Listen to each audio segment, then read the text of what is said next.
All right, thank you for your patience, and we can move forward with the next presenter. And sorry again for the technical issues.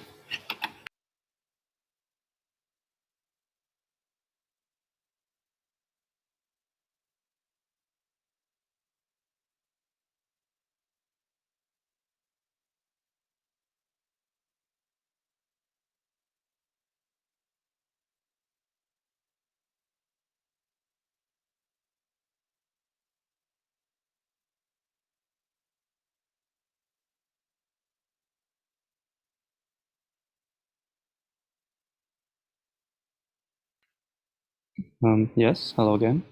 Next presenter can freely now turn on the camera and share the presentation.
It seems that we are still waiting the next presenter, Bernd.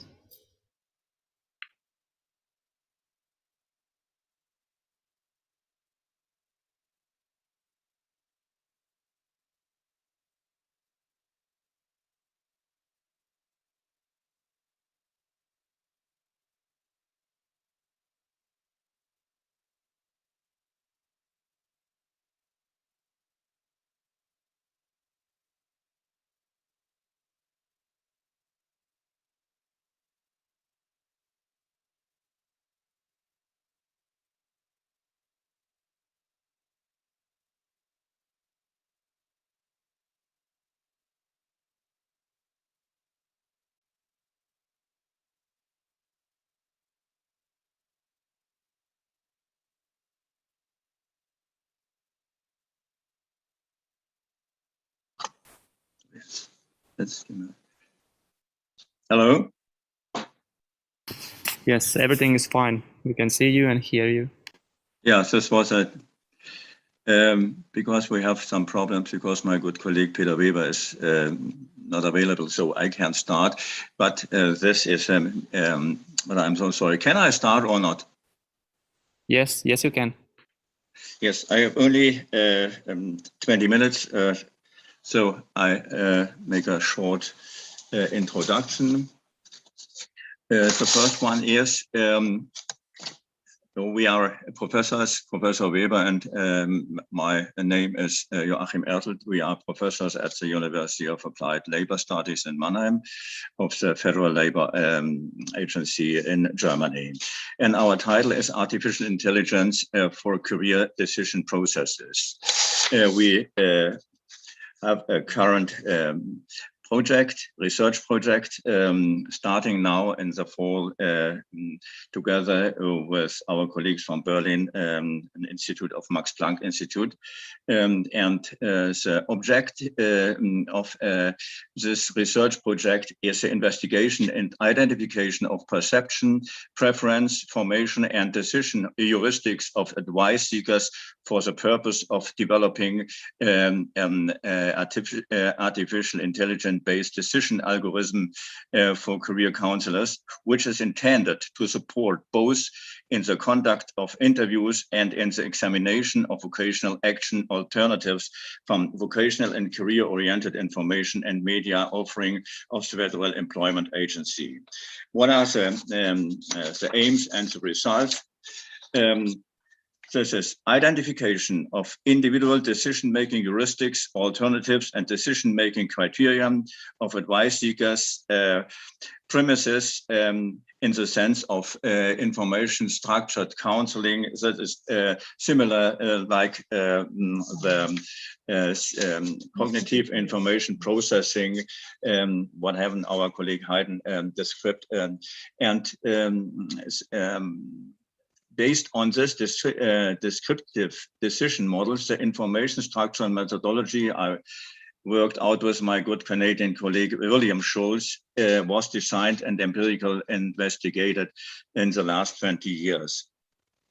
And the information structuring methodology belongs like the comparable information processing model of career choices from my good friend Sampson, Redden and Peterson to the social cognitive models. What are the aims and results? Identification of individual decision-making heuristics, alternatives, and decision-making criteria of advice seekers on the basis of existing transcript advice, conversations, and interviews. Second, collection of further counseling discussions or interviews and systematic evaluation, especially with regard to boundary and framework conditions for the selection of different decision heuristics, alternatives, and decision criteria. Use of deductive evaluation criteria in agreement with the client. Third, identification of matching data from selected vocational information and career orienting information and media offering of the Federal Labor Office. As a client provides access to the corresponding systems and narrows down thematically. Fourth, development of a strategy for the indexing of existing offers on the basis of the preferences, decision heuristics, alternatives, and decision criteria of advice seekers. And fifth is the transfer of decision heuristics and the information structure into augmented intelligence system of the contractor. The system use must meet the following criteria: support of the consultant in a dynamically adaptive way, as well as support of the guidance in the consultation by means of adaptation to the subjective decision-relevant information of the consulting clients in real time, in the diagnostic interpretation by the consultant. Results from our first step. The first step was qualitative research on heuristics and decision-making. The counseling sessions examined were conducted with different groups of clients. The present analysis thus represents first-year trainees and students, as well as clients who are affected or threatened by unemployment. The interviews can all be assigned to the pre-decision phase, since the clients and advisors are weighing up between several alternative courses of action and have not yet decided on one alternative.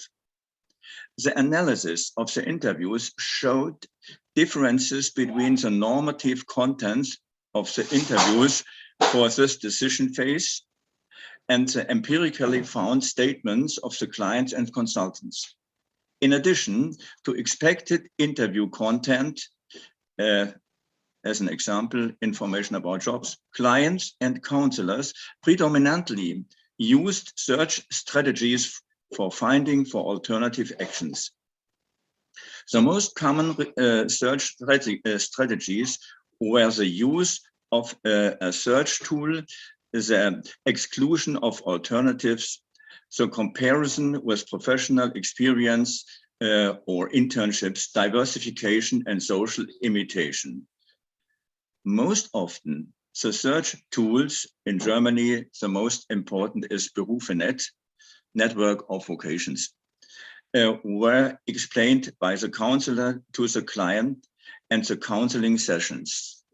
so that the clients could use them after the interview.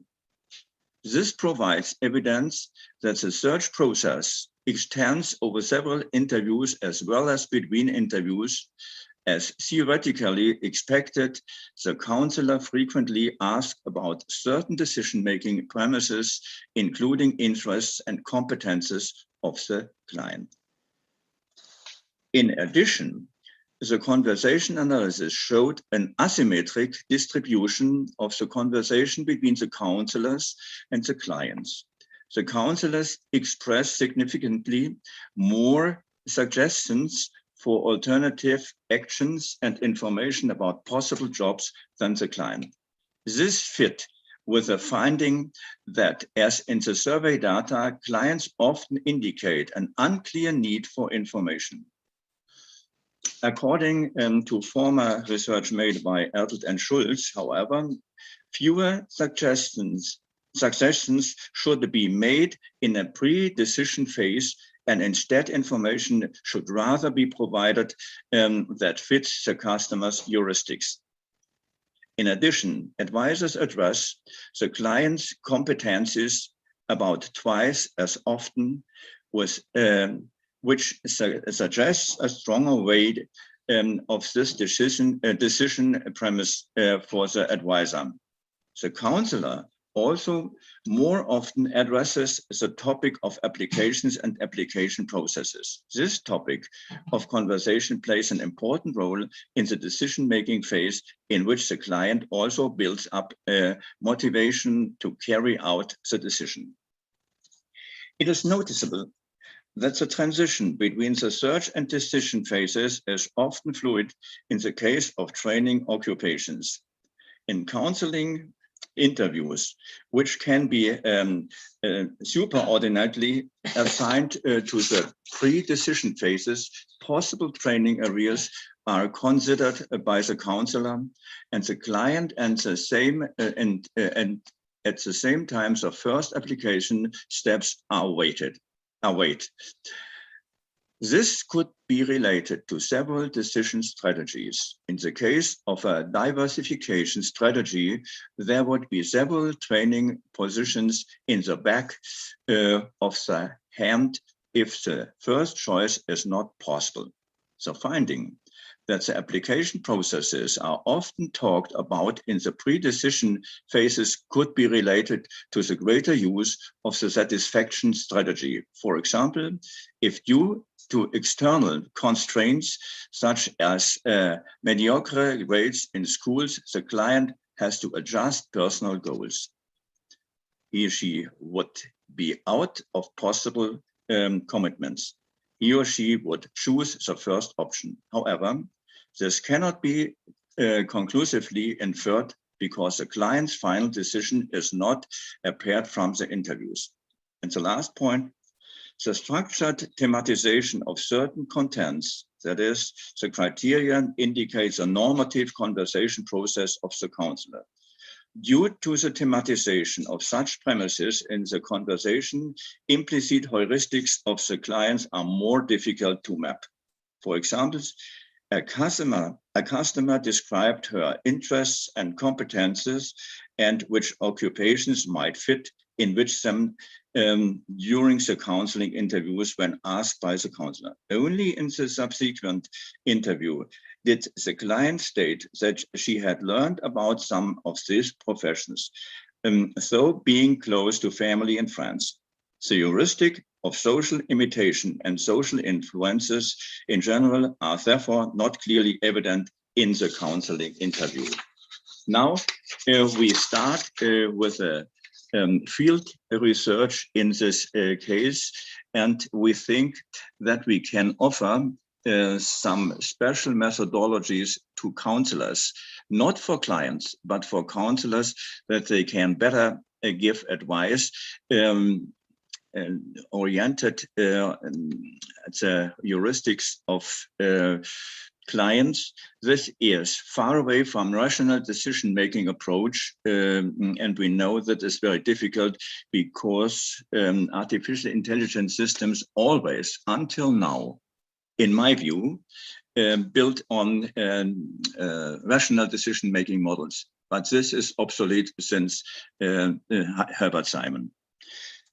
Thank you. So I'll stop here that we can discuss or answer some questions. Thank you.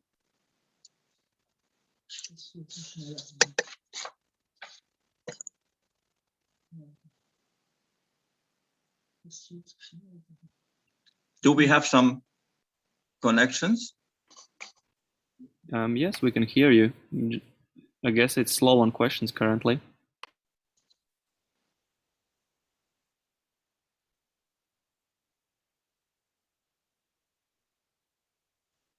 No.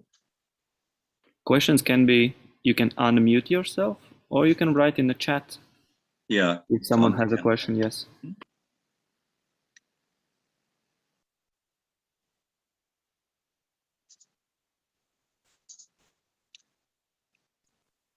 But you can write if you want, if you have some deeper literature and some deeper sources, you can write to my email, so we can answer. And our newest book is published now in this year in Springer with William Schulz and Andreas Frey. And this is a theoretical basis of our research. Can I ask a couple of questions? Yes, Mr. Robertson. Yeah, I see you. Hi there. Hi. Well, first of all, there are two questions I wanted to ask. One is what do you think, where will this research go next? What do you think the next stages are in this work? Was one question. And my other question was, I wondered if you could say a bit more about moving away from rational decision making and how we can capture that in using artificial intelligence. Yes, I start with the last question. The model of rational decision making is the basis of almost, if I think in international comparison of approaches and media, but this is only selected perception of my research. I see that almost all approaches in vocational guidance and career guidance is based on rational decision making. But we work with descriptive, and I'm not sure whether the colleague Hayden with CIP. I mean, CIP is more oriented on rational decision making. But if you can compare his dimensions in this triangle, the metacognitions and decision-making skills in the system of Pedersen-Sampson and all, then we named this prescriptive premises and heuristics. And if you have self-knowledge, we say that is evaluating premises. And if you have options, occupational knowledge, then the name in our system is factual premises.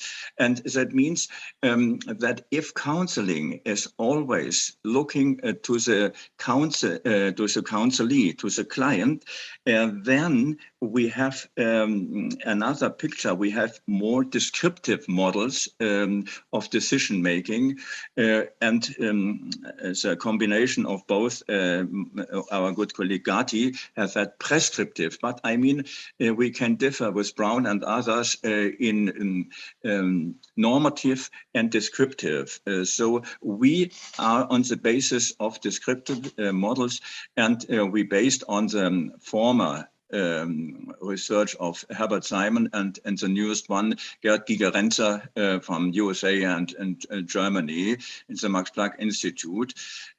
So we, in the next step, and this is your first question, in the next step now, starting in the November, we have to enlarge the sample of we have to analyze more real counseling sessions. We have now in the last years about 100 to 150 counseling sessions, but and now with our new approach, we try to have in the first step 20, and then 50, and then 100 real counseling sessions only in the field of career guidance for young people and adults. But first, in the first step, we have younger people in the first transfer from school to the world of work. Later, and perhaps parallel in the next year, special counseling session with long-term unemployed people. Great, thanks very much. Appreciate that. Thank you too. You're welcome.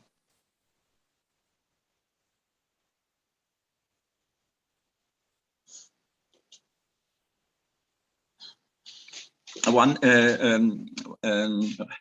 lady in our auditorium is Silke Seifer. She made some years ago a dissertation about decision-making of immigrants in Germany coming from Poland on the basis of this model, information structural model, and with models of open constraints in the decision-making theory. With open constraint means without guarantee of solution. These are in line with the traditional research of Herbert Simon, Tversky, Kahneman, and so on, and Gigerenzer. So my time is over. Thank you for listening, and beg your pardon that we have some limits in presentation.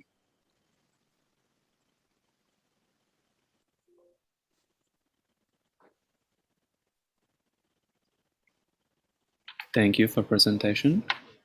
Welcome. Do we have third presenter here?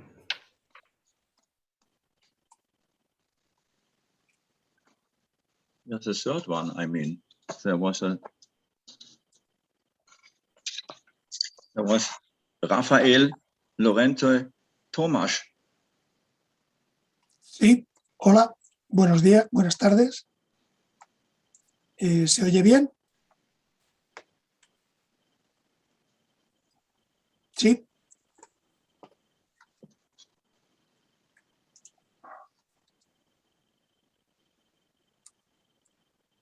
Yes, we can see the video and hear you.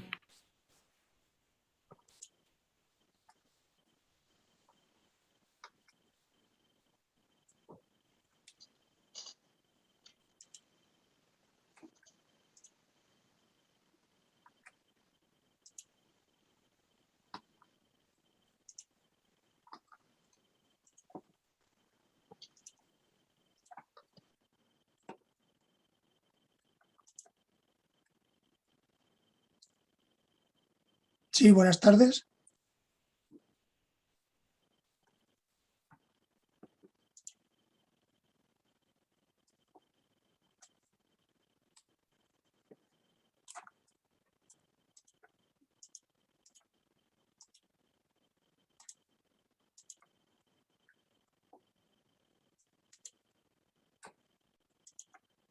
Sí, buenas tardes.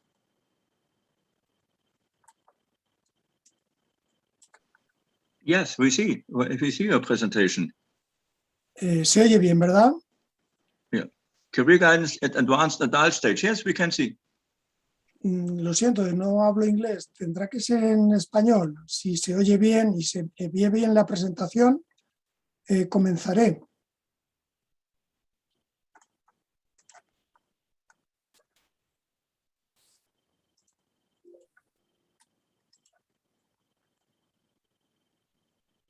¿Sí? ¿Puedo comenzar?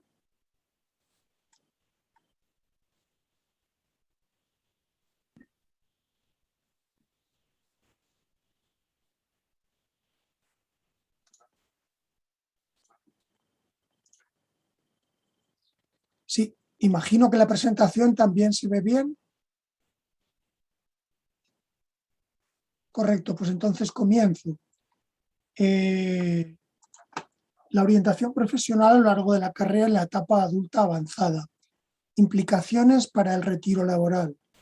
En primer lugar, pido disculpas por no exponer esta comunicación en inglés y quiero saludar y agradecer también el trabajo de Nuria Manzano Soto, profesora titular de la UNED, y la ayuda que he recibido para la traducción de la comunicación del texto de Loreto Loriente Martínez.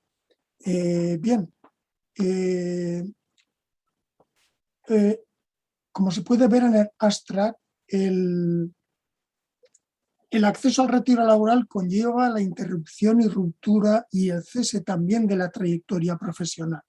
Se trata de un cambio singular y esta singularidad conlleva también el abandono de roles profesionales activos y el acceso a una nueva etapa, a la vejez en concreto. La población y la fuerza laboral están envejeciendo significativamente, viéndose incrementadas de una manera pues, proporcionalmente moderada y continuada. Por lo tanto, se está produciendo un aumento de personas que acceden a la jubilación. En este caso, el envejecimiento de los profesionales en la etapa adulta avanzada está trayendo consigo una devaluación de sus carreras debido a la competitividad impuesta por los mercados, la pérdida de cualificación y las políticas de contratación. Existe, por tanto, la necesidad de garantizar la tasa de renovación y evitar la merma del capital humano con objeto de seguir manteniendo ocupados al mayor número de la población. Por otra parte, los nuevos modelos de carrera emergentes son más extensos, más flexibles, más inciertos, con más transiciones, lo que hace que se incrementen las necesidades en materia de orientación. Actualmente se da la confluencia de una serie de aspectos que influyen de una manera coyuntural y que para el desarrollo de esta tesis trataré de desarrollar. En cuanto a la introducción, a través de este trabajo, del trabajo de investigación que voy a apuntar, se pretende avanzar en un campo de estudio poco explorado, tratando de identificar aspectos clave, experiencias, que permitan entender el impacto de esta realidad. En este momento del proceso de investigación se ha abordado la fase de exploración documental, lo que ha permitido realizar una revisión teórica, conceptual y sistemática sobre el tema. Los resultados de ámbito teórico indican que se trata de un planteamiento novedoso y que abre interrogantes para el debate acerca de cómo abordar teóricamente el estudio de esta realidad compleja que impacta de manera transversal sobre los aspectos personales, profesionales, psicosociales, demográficos, económicos, administrativos y también organizativos.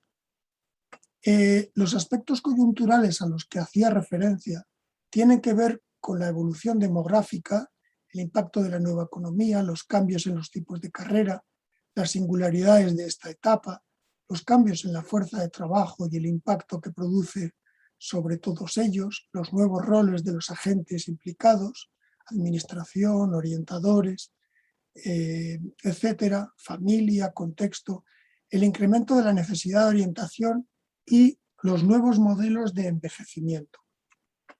El objeto de la comunicación, en este caso, es difundir los avances del trabajo realizado hasta ahora, centrándonos fundamentalmente en la revisión teórica y conceptual. El tema de estudio es el proyecto de tesis, analizando las alternativas que surgen entre los profesionales jubilados y las empresas después del retiro laboral para un aprovechamiento del capital humano. El objeto de la revisión teórica está relacionado con la orientación para la carrera de las personas, su desarrollo profesional a lo largo del ciclo vital y su devenir en la adultez avanzada. También determinar cuáles son las principales teorías, identificar las más adecuadas al objeto de explorar avances, conocer aspectos no investigados, clarificar conceptos. La ficha técnica de investigación se puede ver aquí, está vinculado a la Universidad Nacional de Educación a Distancia en España. El título, en este caso provisional de la tesis, es la transición hacia el retiro laboral y la pérdida de capital humano por jubilación en el caso de los profesionales y de las organizaciones. Seguramente se va a llevar a cabo mediante estudio de caso. La directora de la tesis es la doctora Nuria Manzano Soto. La investigación persigue un poquito determinados objetivos concretos. Conocer las características del desarrollo de la carrera en la adultez tardía, las posibilidades de desarrollo en la etapa de la jubilación, identificar problemas poslaborales de los trabajadores y de las empresas y el proceso de transición hacia el retiro laboral, averiguar el papel de los orientadores en todo este proceso, conocer las directrices comunitarias y el ordenamiento jurídico, y el autonómico también, caso de España, de las iniciativas y programas que regulan las relaciones poslaborales entre trabajadores, organizaciones y empresas, identificar los contenidos y las actividades de los programas, así como los resultados de las experiencias que se han llevado a cabo y el nivel de demanda de este tipo de iniciativas. Por otra parte, también explorar el entorno para describir casos de éxito, iniciativas, buenas prácticas, que se vinculen a experiencias postlaborales en el ámbito público, en el ámbito privado, programas y en diferentes contextos. El mapa conceptual tentativo de la investigación es el que se puede ver aquí, y aquí podemos ver un poco el procedimiento metodológico en el que nos vamos a basar para poder llevar a cabo esta investigación. Y el plan de trabajo tiene que ver con la barra de tiempo, el cronograma sería el que está relacionado pues, un poco con los diferentes años. El plan de doctorado en mi universidad, en el contexto del ámbito europeo, es de 5 años. Yo estoy en segundo año y en este caso estamos en la revisión teórica y conceptual. Después llevaremos a cabo posiblemente este año trabajo de campo, realizar un poquito las entrevistas, llevar a cabo técnicas, transcripciones, interpretación, redacción, revisión, en fin, lo que es el proceso de desarrollo de la tesis doctoral. La metodología que estamos siguiendo, hemos utilizado una búsqueda bibliográfica mediante descriptores, palabras clave, tesauros, índices de autores, identificación de teorías y enfoques. El idioma de búsqueda, los idiomas de búsqueda son español, inglés y francés. Los formatos y herramientas de búsqueda son libros, artículos, repositorios, bibliotecas, bases de datos, webs. Y en cuanto a los objetivos de la búsqueda, han ido enfocados a la orientación, los diferentes enfoques, las diferentes teorías, los diferentes paradigmas, la orientación profesional, la carrera, la construcción del desarrollo de la carrera, la caracterización de la etapa adulta, el proceso de transición hacia el retiro, la jubilación, los enfoques psicológicos de desarrollo y psicosociales, las teorías explicativas del envejecimiento, la terminología referida a los adultos mayores, las tendencias demográficas del segmento adulto, el aprovechamiento / de evaluación del conocimiento, el impacto de la carrera tardía en la orientación y aspectos emergentes. El avance de resultados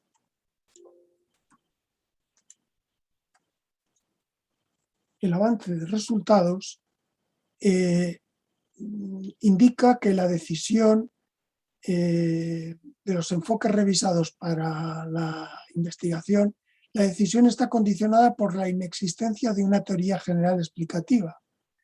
Se debe aceptar la convivencia de varios enfoques como más adecuados que podrían actuar de manera complementaria. En este caso, los enfoques en los que nos vamos a apoyar, lógicamente en el enfoque fenomenológico de Super, en la teoría de sistemas aplicadas al desarrollo de la carrera de Patton y McMahon, en el enfoque sociocognitivo, Lenny Brown, en el enfoque de diseño de vida de Savikas, en el aprendizaje social para toma de decisiones de Cramble, en el enfoque de transición de Solberg, en el modelo espacial de desarrollo vocacional de River y Simard, en el enfoque de ciclo vital de Neugarten, en el enfoque de estaciones del hombre y de la mujer de Levinson, en la teoría de la continuidad de Ashley, la teoría de la actividad de Havigaus, la teoría de la desconexión de Cumming, la teoría de modernización de Cowen-Holmes y la teoría del capital humano. Dada la naturaleza del problema a estudiar, la investigación puede ser enmarcada dentro del paradigma cualitativo. Y en cuanto a metodología, se va a centrar en estudios de caso con fines interpretativos. En cuanto a la terminología referida a los adultos mayores que habitualmente se utiliza, no existe una terminología unificada y en el ámbito de las personas mayores en la etapa adulta avanzada. Se suele utilizar, en función de los contextos, esta persona es mayor que X años, senior, veterano, jubilado, viejo, u otros términos que en ocasiones son peyorativos, despectivos. Esta variedad terminológica dificulta el abordaje de estudio. Existe la necesidad de clarificar, por tanto, la terminología, combatiendo los estereotipos negativos y evitando la segregación y favoreciendo también la inclusión. Los aspectos emergentes que van aflorando es la necesidad de investigar la caracterización actualizada del desarrollo de la carrera en esta etapa adulta avanzada, las dificultades de los trabajadores seniors que tienen en las organizaciones donde trabajan para mantener su estatus profesional, la necesidad de difundir estrategias para favorecer la convivencia intergeneracional en las empresas. Esto es un problema que se va a revelar cada vez mayor, puesto que las empresas cada vez más las empresas y organizaciones están conformadas por población cada vez más heterogénea, personas jóvenes y personas mayores. Y esta convivencia es algo que es interesante, pues bueno, aprender superando determinados estereotipos. La conveniencia de difundir acciones y actividades para evitar la pérdida de conocimiento, de capital humano, explorar alternativas y modelos que permitan prolongar voluntariamente la carrera y clarificar la terminología para combatir estereotipos negativos y favorecer la inclusión. En cuanto a la conclusión y la discusión que se abre en torno a lo visto, podemos concluir que los cambios demográficos apuntan a un escenario donde los trabajadores seniors van a representar una parte muy importante de la fuerza de trabajo y existe un ámbito de orientación profesional todavía por desarrollar. La pregunta que cabe hacerse, que se hace desde la investigación, ¿están preparadas las administraciones y los orientadores y las empresas para este nuevo escenario? Por otra parte, se da una inexistencia en la teoría general explicativa. No hay una teoría general explicativa. Hay que aceptar la convivencia de varios enfoques. Se ha detectado poca producción científica en el ámbito de la orientación para la carrera profesional en la adultez avanzada. Y en este nuevo tiempo la orientación y los orientadores pueden desempeñar un papel importante. Surge la pregunta de cuáles son los marcos teóricos más apropiados para investigar esta realidad y con qué diseños.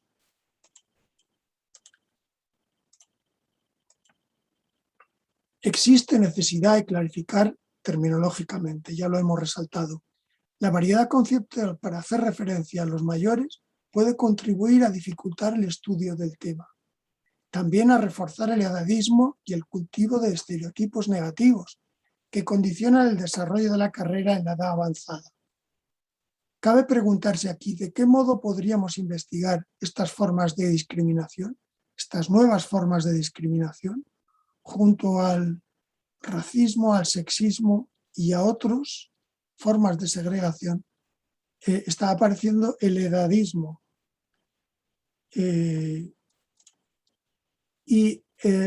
existe en este caso la conveniencia de explorar iniciativas existentes que pongan en valor la necesidad de mantener la competitividad de los profesionales en la edad avanzada. Asimismo, garantizar la tasa de renovación de la fuerza de trabajo, minimizando el impacto de la pérdida de capital humano. La última reflexión que se ha hecho desde la investigación es el acceso a la jubilación en la época actual y en una previsión a medio plazo, jubilación ordinaria, conlleva la obligatoriedad de la interrupción de la carrera. Un poquito quisiera dejar ahí la pregunta, invitarles a que si alguno de ustedes conoce iniciativas o experiencias significativas de prolongación voluntaria de la vida laboral después de la jubilación en niveles profesionales, corporativos u organizacionales, pueden ponerse en contacto con esta dirección de correo. Muchas gracias por su atención y por las aportaciones.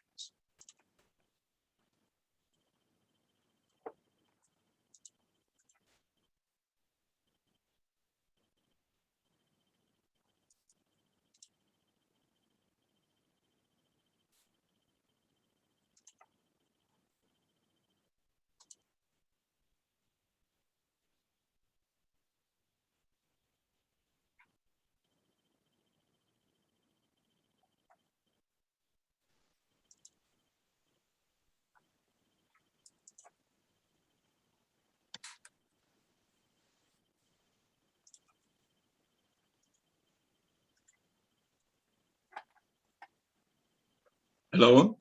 ¿Sí? ¿Sí? Mr. Mazzano, I only will say that we have completed, finished, and two big international projects about counseling for older people,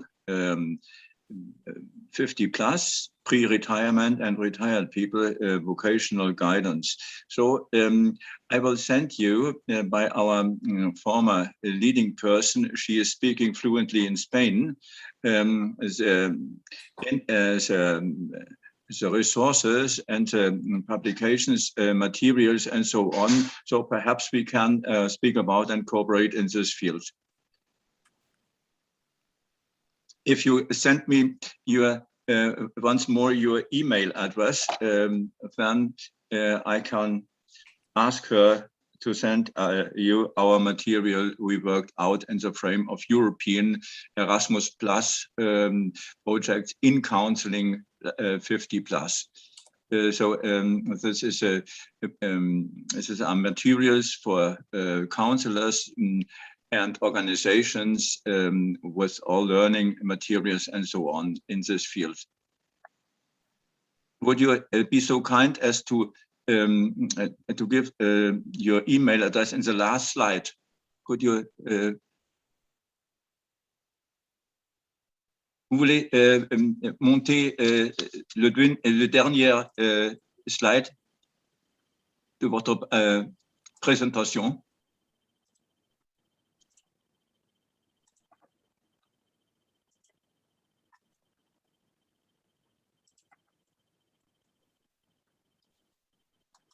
Merci. Gracias.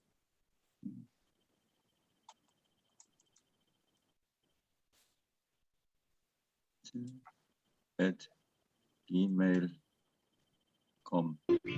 If there is no more questions, then I guess we can return to the main stage now.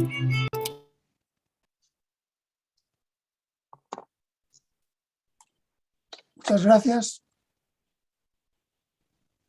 Thank you.